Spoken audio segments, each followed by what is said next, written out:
$1.2 million বেতনের চাকরি, মানে বছরে প্রায় 15 কোটি টাকা আর মাসে প্রায় 1,25,00,000 টাকা বেতন পাবেন কেবল এই লাইট হাউজের পাহারাদারের চাকরি করে। আরও রয়েছে অপরন্ত সুযোগ, যেখানে নজরদারি করার জন্য আপনার কোনো বস থাকবে না কোনো জবাবদিহিতা। সারাদিন ইচ্ছে মতো আরাম করতে পারবেন, যখন মন চাইবে তখন ঘুম থেকে জাগবেন, চারপাশের পরিবেশ উপভোগ করবেন, মন চাইলে মাছ শিকার করবেন, এক কথায় যা ইচ্ছে তাই করতে পারবেন। আপনার কাজ শুধুমাত্র এটা নিশ্চিত করা যে এই লাইট হাউজের চূড়ায় থাকা বাতিটা সঠিকভাবে আলো দিচ্ছে কিনা, কখনো বাতিটা অফ হয়ে গেলে অন করে দিবেন। ব্যাস, কেবলমাত্র এই কাজটুকুই। আপনাকে আর কোনো কিছুই করতে হবে না, সারাদিন নিজের মতো করে সময় কাটাবেন। অবিশ্বাস্যভাবে বছরে 15 কোটি টাকা বেতন পাবেন শুধুমাত্র এই চাকরিটির জন্য। আপনার কি ইচ্ছে আছে এই সহজ চাকরি করার? হয়তো টাকার অঙ্ক হিসেব করে এক বাক্যেই আপনি হ্যাঁ বলে দিবেন, কিন্তু নিশ্চিত করেই বলা যায় যে সম্পূর্ণ ঘটনা জানার পরে কেবল আপনি নয়, পৃথিবীর সবচেয়ে সাহসী লোকটিও এই চাকরিটি করার ব্যাপারে 10 বার ভাববে। কারণ এত সুযোগ সুবিধা থাকার পরেও এটা পৃথিবীর মধ্যে ভয়ঙ্করতম একটা কাজ। বলছি জুমান লাইট হাউজের আকর্ষণীয় বেতনের গার্ডের চাকরিটির কথা। সর্বপ্রথম এই চাকরিটি করার জন্য আপনাকে একটি ফর্ম পূরণ করতে হবে এবং কিছু শর্তাবলী মানতে হবে। ভিডিওটি খুব আকর্ষণীয় হতে চলেছে।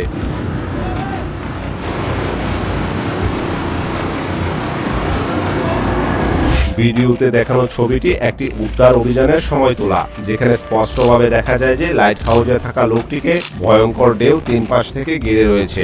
একবার ভেবে দেখুন, এই জোড়ো ঢেউ যদি বাতিঘরকে পুরোপুরি ঢেকে দিত তাহলে তার কি অবস্থাটাই না হতো।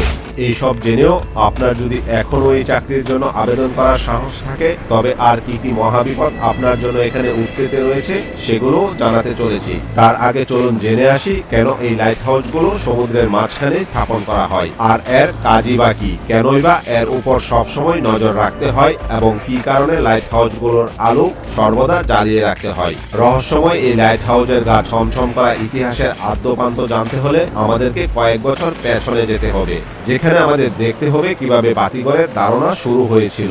বলছি প্রাচীন যুগের কথা, যখন যাতায়াতের জন্য না ছিল কোনো গাড়ি, না ছিল আকাশপথের ভ্রমণ ব্যবস্থা। তাই দীর্ঘতম দূরত্ব ভ্রমণের জন্য সর্বোত্তম এবং একমাত্র উপায় ছিল পানিপথ। সেই সময় ক্যাপ্টেন মার্সিয়াস নামক একজন দক্ষ নাবিক ছিলেন, যিনি তার বিপজ্জনক সমুদ্র ভ্রমণের জন্য পরিচিত একজন অসাধারণ নাবিক। কারণ তিনি অনেক প্রতিকূল পরিবেশেও সফল সমুদ্র পাড়ি দেওয়ার মতো অনেক অভিজ্ঞতা অর্জন করেছিলেন। অথচ তার সাথে একটা ভয়ঙ্কর ঘটনা ঘটতে চলেছে। এক রাতে গুটগুটে অন্ধকারের মাঝেই তিনি সমুদ্রের একটি এলাকা দিয়ে যাচ্ছিলেন। ঠিক তখনই পানির নিচে থাকা কিছু একটার সাথে তার জাহাজ ধাক্কা খায়। সেই সময়ের জাহাজগুলো যেহেতু কাঠের তৈরি ছিল, তাই সমুদ্রের তলদেশে থাকা বড় বড় পাথর খণ্ডের আঘাতে জাহাজটিতে সহজেই ফাটল ধরে যায়। সেই সব গর্ত দিয়ে প্রচন্ড বেগে পানি ঢুকতে থাকে এবং এটি ডুবে যায়, যার ফলে তার উল্লেখযোগ্য ক্ষতি হয়। এই ঘটনার পর ক্যাপ্টেন মার্সিয়াস ভাবলেন এই সমস্যার কিছু একটা সমাধান খুঁজে বের করতে হবে। তিনি এমন কিছু আবিষ্কার করতে চাচ্ছিলেন যা তাকে এই ধরনের বিপদ থেকে রক্ষা করতে আগে থেকেই সতর্ক করতে পারে। কিন্তু এই আবিষ্কারের পথে সবচেয়ে বড় বাধা হয়ে দাঁড়ায় প্রশান্ত মহাসাগরের বিশালতা। কারণ প্রশান্ত মহাসাগর এতই বিশাল যে আপনি যদি 7টি মহাদেশকে একসাথে একত্রিত করেন, তারপরেও প্রশান্ত মহাসাগরের আয়তনই বেশি হবে। এমনকি এই এলাকায় 5টি চাঁদ পাশাপাশি রাখলেও প্রশান্ত মহাসাগরটি বড় হবে।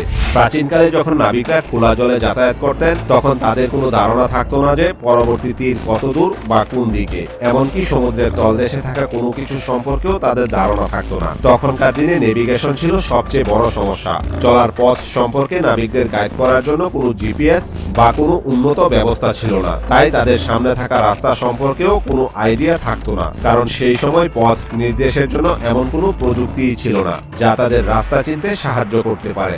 জিপিএস 1973 সালে আবিষ্কৃত হয়েছিল এবং জনসাধারণের জন্য চালু হয়েছিল 1978 সালে। মূলত সেই সময় নাবিকদের এই অন্তহীন সমুদ্র অতিক্রম করার জন্য সূর্যের দিকে কিংবা চাঁদ অথবা তারার উপর নির্ভর করতে হতো। কখনো কখনো কিছু প্রাথমিক নেভিগেশন সরঞ্জামের সাহায্য পেলেও এই দিক নির্দেশনার সমস্যার জন্য চলতি পথে আরো দু একটা উটকো ঝামেলা এসে হাজির হতো, যেমনটা ক্যাপ্টেন এলিসের সাথে ঘটেছিল।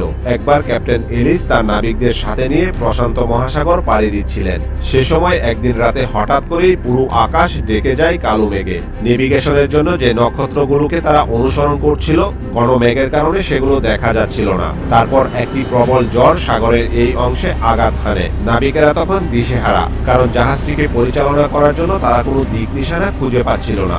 যখন সকাল হয় তখন তারা তাদেরকে বিশাল সমুদ্রের খোলা বুকে আবিষ্কার করে। তারা অনুধাবন করতে পারে যে এই বিশাল সমুদ্রের মাঝে তারা হারিয়ে গেছে।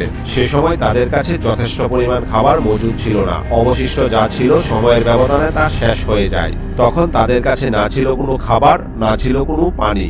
যদিও সমুদ্রের অফুরন্ত পানির ভান্ডার ছিল, কিন্তু আপনারা তো এটা জানেন যে সমুদ্রের জল পান করা যায় না, কারণ এটা অনেক বেশি লোনা হয় এবং অধিক পান করলে একটা মানুষের মৃত্যুও হতে পারে। ক্ষুধা আর তৃষ্ণায় নাবিকদের অবস্থা বেশ খারাপ হয়ে যায়। তারা সমুদ্রের বিশাল জল ভান্ডারে থেকেও পানির তৃষ্ণায় কাতর হয়ে গিয়েছিল, এমনকি অনেক নাবিক মারাও গিয়েছিল। অনেক কষ্টে ক্যাপ্টেন একটি বন্দরের দেখা পান যেখানে বাকিরা নোঙ্গর করেন। এই ঘটনা থেকেই নাবিকেরা লাইট হাউসের প্রয়োজনীয়তা অনুভব করেন। এরপরেই মূলত বিশ্বের ইতিহাসে প্রথম লাইট হাউসের যাত্রা শুরু হয়। মিশরের ভূমধ্য সাগরের সাথে সংযুক্ত ছিল সিটি অফ আলেকজান্দ্রিয়া। সময়টা ছিল 280 খ্রিস্টপূর্বাব্দ। সে সময় সেখানকার রাজা ছিলেন টলেমি দ্য সেকেন্ড ফিলাডেলফাস। তাদের প্রধান আয়ের উৎস ছিল বৈদেশিক বাণিজ্যের উপর নির্ভরশীল। অথচ এই রাজ্যের বাণিজ্য ব্যবস্থায় সবচেয়ে বড় বাধা ছিল তাদের অবস্থান। আপনি যদি সূক্ষ্মভাবে এই এলাকার ম্যাপটি পর্যবেক্ষণ করেন তাহলে বুঝতে পারবেন সমুদ্র থেকে এই শহরের তীরে প্রবেশের জন্য এই জায়গাটি ব্যবহার করতে হতো। অথচ এই জায়গাটি জুড়ে অনেক বড় বড় পাথর ছিল। রাতের অন্ধকারে এই শহরে বাণিজ্য করতে আসা কোনো জাহাজ যখন এই পথ অতিক্রম করত, তখন প্রায়ই সেই জাহাজগুলোর সাথে এই সব পাথরের সংঘর্ষ হতো। সংঘর্ষের ফলে অনেক সময় কাঠের তৈরি মালবাহী জাহাজগুলো ভেঙে ডুবে যেত। ফলে জাহাজে থাকা সমস্ত পণ্য নষ্ট হয়ে বিরাট লোকসান হতো। সে সময় দিন দিন এই রাজ্যে বাণিজ্যিক জাহাজের চলাচল কমে আসে। ফলে অর্থনৈতিকভাবে এই রাজ্যের বিশাল বড় ক্ষতি হতে থাকে। বিচক্ষণ টলেমি তখন তার রাজ্যের অর্থনীতির চাকাকে সচল রাখতে সেই সময়ের বিখ্যাত আর্কিটেক্ট সস্টাসাস অফ সিনারাসের কাছে ছুটে যান। তার কাছে এই সমস্যা থেকে মুক্তির জন্য পরামর্শ আশা করেন। দুজনে মিলে একটি বিশ্ব বৈপ্লবিক পরামর্শ করেন। তারা সিদ্ধান্ত নেন এমন এক মিনার নির্মাণ করার যার চূড়ায় থাকা লাইট সমুদ্রগামী জাহাজগুলোকে পথ নির্দেশ করবে। সেই সাথে এটা জলের তলে থাকা পাথরগুলো সম্পর্কে আগে থেকেই সাবধান করতে থাকবে। ফলে রাতের আধারে চলাচলকারী জাহাজ সহজেই পাথর খণ্ডগুলো এড়িয়ে নিরাপদে কিনারায় আসতে পারবে। এই পরিকল্পনাকে বাস্তব রূপ দিতে ইঞ্জিনিয়ার সস্টাসাস কাজ শুরু করেন, কিন্তু তখনও তিনি অনুমান করতে পারেননি যে তিনি যা করতে চলেছেন তা তাবৎ দুনিয়ার জন্য অন্যতম একটি সৃষ্টি হতে চলেছে, যা প্রাচীন স্থাপত্য শিল্পের ইতিহাসে আলেকজান্দ্রিয়ার বাতিঘর নামে পৃথিবীতে পরিচিতি পাবে। আলেকজান্দ্রিয়ার সেই বাতিঘরটি নির্মাণ করা হয়েছিল সাদা মার্বেল পাথর দিয়ে, যার উচ্চতা 384 ফুট। বন্দরের ঠিকানার সন্ধান দিতে যে মিনারটি তৈরি করা হয়েছিল সেটাকে একসময় গোটা দুনিয়ার সপ্তম আশ্চর্য হিসাবে স্বীকৃতিও দেয়া হয়। এমনটা কেবল মিনারটির বিশাল উচ্চতার জন্য নয়, বরং এর নিপুণ কৌশল এটাকে অত্যাশ্চর্য করে তোলে। কারণ এই মিনারটির চূড়ায় সবসময় আগুন জ্বলতে থাকতো, যেখানে জ্বালানি হিসেবে ব্যবহার করা হতো কাঠ ও কেরোসিন। এখানে আগুন দ্বারা তৈরি আলোকে বহুদূর পর্যন্ত ছড়িয়ে দিতে সস্টাসাস এটাকে বিশেষভাবে ডিজাইন করেন, যেখানে তিনি গ্লাস ও লেন্সের সমন্বয়ে এমন এক কৌশল প্রয়োগ করেন যাতে করে এই বাতিঘরে থাকা আলো বহু দূরে থাকা জাহাজের নাবিকদেরও পথ দেখাতে পারে। যখনই এই বাতিঘরের কারিশমার কথা সারা দুনিয়ায় ছড়িয়ে পড়ে, ঠিক তখনই বিশ্বের বিভিন্ন প্রান্তের নাবিকেরা স্বস্তির নিঃশ্বাস ফেলে, কারণ তারা জানতে পারে যে এই আলোক নির্দেশকের ফলে বাণিজ্যিক জাহাজগুলোর আর পথ ভুল হবে না এবং আলেকজান্দ্রিয়ায় প্রবেশ করার সময় পাথরগুলির সাথে সংঘর্ষের ফলে ক্ষয়ক্ষতিও হবে না। এভাবেই সমুদ্রের মাঝে নাবিকদের পথ দেখানোর কাজে বাতিঘরের আইডিয়াটা সারা দুনিয়ায় ছড়িয়ে পড়ে। প্রথম দিকে এই লাইট হাউসগুলো কেবল সমুদ্রের উপকূলের কাছাকাছি তৈরি করা হতো, কিন্তু সময়ের সাথে সাথে বাণিজ্যিক কাজে সমুদ্র পথের ব্যবহার বাড়তে থাকে। এই পথগুলোর মাঝে কিছু কিছু স্থানে এমন সব পাথর খণ্ডের অবস্থান ছিল যেগুলো জাহাজের জন্য ক্ষতির কারণ হতে পারত। তাই সেই সকল স্থানগুলোতেও বাতিঘর নির্মাণ শুরু হয়, যাতে করে নাবিকেরা সহজেই এই পথগুলো এড়িয়ে চলতে পারে। আপনি যদি সমুদ্র পথে এ ধরনের বাতিঘর দেখে থাকেন তবে কমেন্টে জানাতে ভুলবেন না। প্রথম দিকে লাইট হাউসগুলোতে সবসময় আগুন জ্বালিয়ে রাখা হতো, কিন্তু এটা ঠিক ততটা ভালো আইডিয়া ছিল না, কারণ এর জন্য সবসময় কেরোসিন ও কাঠের যোগান দিতে হতো। তখন অবশ্য এটা ছাড়া আর কোনো উপায়ও ছিল না। কিন্তু সভ্যতার বিকাশের সাথে সাথে লাইট হাউসগুলোতে মোমবাতি, গ্যাস ল্যাম্প ও অয়েল ল্যাম্পের ব্যবহার শুরু হয়, কিন্তু সেগুলোর আলো বেশি দূর ছড়াতো না। এরই মাঝে আবিষ্কার হয় বৈদ্যুতিক বাল্বের। লাইট হাউসগুলোতেও ধীরে ধীরে বৈদ্যুতিক বাল্বের ব্যবহার শুরু হয়।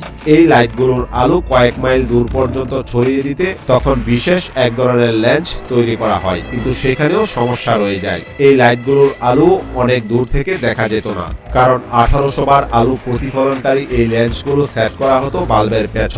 তখন সেই সময়ের বিজ্ঞানীরা এটা নিয়ে গবেষণা শুরু করে এবং আবিষ্কার করে যে লেন্সগুলো যদি বাল্বের সামনে সেট করা যায় তবে আলো আরো বেশি দূর পর্যন্ত ছড়িয়ে যাবে। কিন্তু সেই লেন্সগুলো নিয়েও তারা বিপাকে পড়ে, কারণ সেগুলোর পুরুত্ব অনেক বেশি হবার কারণে আলো বেশি দূর যেত না। ঠিক সে সময় এই সমস্যা সমাধানে এগিয়ে আসেন ফরাসি সিভিল ইঞ্জিনিয়ার ও পদার্থ বিজ্ঞানী অগাস্টিন জিন ফ্রেসনেল। তিনি লেন্সগুলোকে সরু আকার দেন এবং এমনভাবে ডিজাইন করেন যে তার মধ্য দিয়ে আসা সমস্ত আলো সরাসরি গিয়ে একটা বিন্দুতে মিলিত হতো, যার ফলে আলো একটা নির্দিষ্ট বিন্দুতে অনেক দূর পর্যন্ত পাঠানো যেত।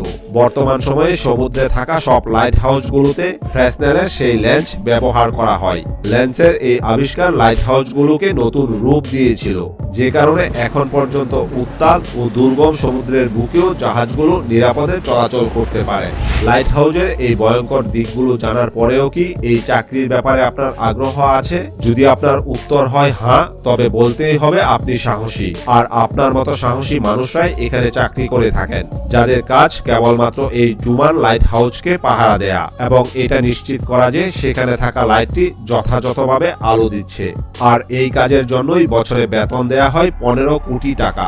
যেখানে সিভি পাঠানোর আগে নিশ্চিত হয়ে নিন যে এখানে আপনার সাথে কথা বলার জন্য কেউ থাকবে না, এমনকি কারোর সাথে যোগাযোগও করতে পারবেন না। দুঃসহ নিঃসঙ্গতা এখানে আপনার নিত্য সঙ্গী। আরো ভয়ঙ্কর ব্যাপার হলো প্রায় সময়ই এই এলাকায় বেশ ভয়ঙ্কর সব জ্বর হয়। সেই সব জ্বরের তাণ্ডব এতটাই সর্বনাশী হয় যে সমুদ্রের বিশাল বিশাল ঢেউগুলো মাঝে মাঝেই লাইট হাউসের 10 মিটার উঁচু চূড়ায় আছড়ে পড়ে, যেখানে আপনার থাকার ঘরের অবস্থান। তাই এই কাজে আপনার প্রাণ হারানোর আশঙ্কাও রয়েছে, কারণ এই লাইট হাউসগুলো সমুদ্রের মাঝখানেই স্থাপন করা হয়। কিন্তু সমুদ্রের ভয়ঙ্কর এই পরিবেশের কারণে বিরাট বেতনের হাতছানি থাকা সত্ত্বেও নির্জন এই পরিবেশে কেউ চাকরিটি করতে চায় না।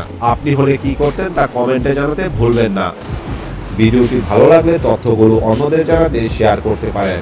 আপনি যদি এই ধরনের রহস্য, রোমাঞ্চ, আনকমন ও চমকপ্রদ ভিডিও দেখতে ভালোবাসেন, তাহলে চ্যানেলটি সাবস্ক্রাইব করে বেল আইকনটির অল অপশনটি ক্লিক করে রাখার অনুরোধ রইল।